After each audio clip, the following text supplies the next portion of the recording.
So Shano Yademo Koyensen for Fro Emu na Ochana Nyame Adom Ghana Health Service and Penny for sign Shasia BM na fe COVID-19 vaccination no Omo aside de amemaye na COVID na sa baby mu na me won penny for mienu ewa ha omo beboye na yedisa enkomo se be ya uhunu wo mu a enkoye wasem for me wo ma me Esther Ifua Ejeyi wo ha Regional Health Promotion Officer wo Greater Accra Obapa mu akwaba and afi Gladys Opunikumi ono se Senior Health Promotion Officer wo Accra Metro mame ye mu akwaba yada mo sepa na we de enwanwo COVID-19 mpacho adama ewo ho ana ayewo sir sir since when buy because you declare say COVID bia eni hobium ti no I think on the 5th of May WHO say it's no more a public health emergency of international concern, but the pandemic is still there. It's not over. So COVID still exists. And you say, yeah, me and Nidaho. And you know, sa campaign, yes, Shasiachna. And I started at yes, that's the end. Okay. Na yebeshe pandena say Wednesday, 19th.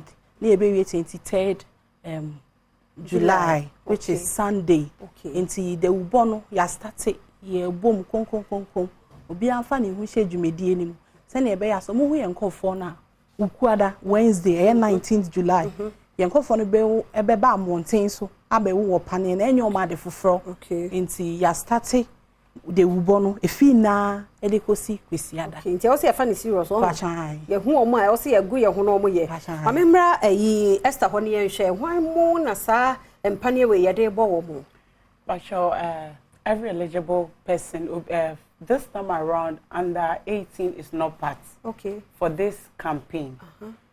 From 18 years and above. From 18 on to 15 for an account. Panina yedi money. Okay. Panina yedi money J&J for this campaign. It's from 18 years. Johnson and Johnson. Okay, we use abbreviation. Johnson and Johnson. The year 2 in 1 no. I no be na me wo ye no. Nti me wo bi mo ho. So when you can word ya be for booster no. Me. So when you na me na mu. Oh say me boosting so can so you booster no. This time around they're from 80 years going. But especially your minimum wait 60 years and above in painful no. And more to say BP, diabetes, any underlying health condition biano. Yes, with some makwina omunje vaccination. I saw one will be on because they are very dangerous. Okay. Once some more yare that more vaccine na. I'm what this year then ever from kaka. So imagine us say omunya infected ba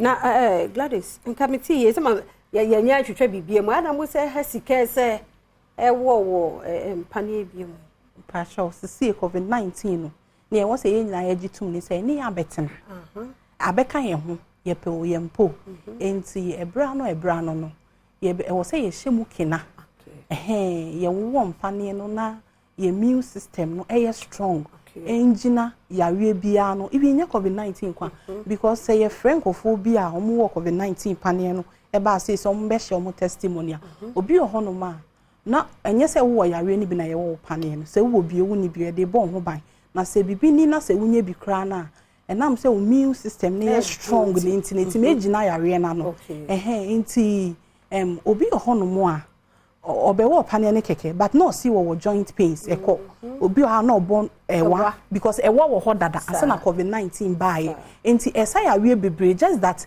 ye dey adwen akoso say COVID-19 esa ya we bebre enti we na painful nyina nso wo bi we dey dabi for this campaign if other we need here normally pregnant women they mom Pfizer but you see and vaccine na ye warning no a painful and count okay this vaccine we no ho amopa de abo from 18 years going but a painful encounter. Okay.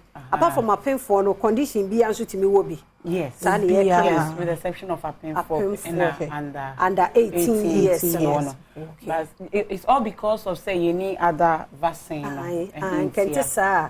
It's when booster no for how long? They also me wa me sabe boost you. Oh, watch out 3 months. Say them can kind. It's you back. 3 months ago, mo ye. Campaign no yeah. This is not the first time. Okay. This is the 7th time. If it is say yenya we no.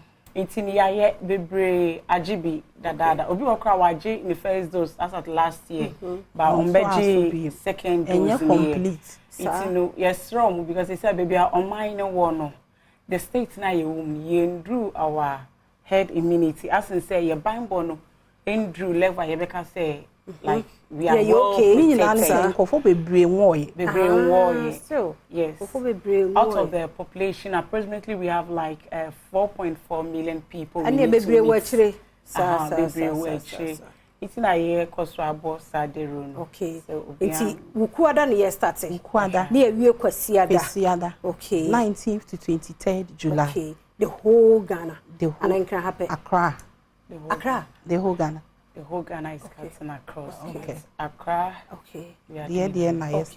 Yo, the whole Ghana is cutting across. No correct. Nti in California nya wo mu nti other regions no so there e be baso nti bia any ho biom there any. There's one thing I want to like me person catch aman Simon say sisi and am say restrictions na banning no. Almost omutu kwan they don't request yen bisa for it but the person catch so mo come for COVID card because obi mind so there obi bisa udru baby wa ha obi bisa but say ha na ye bisa obi mind so bitimi e bisa na ha no kwa ye booster na mma ye card so there be the same card now one the baba na o ho there baby there o na say udi eni ho a ko baby a wo pane no apart from card na ye de man ye wo books wo records wo no ye be trace na and you're glad it's near other ones to a person who say omo fa Moderna Pfizer and AstraZeneca they can still come in for J&J Johnson and for Johnson whether second or whether for the booster.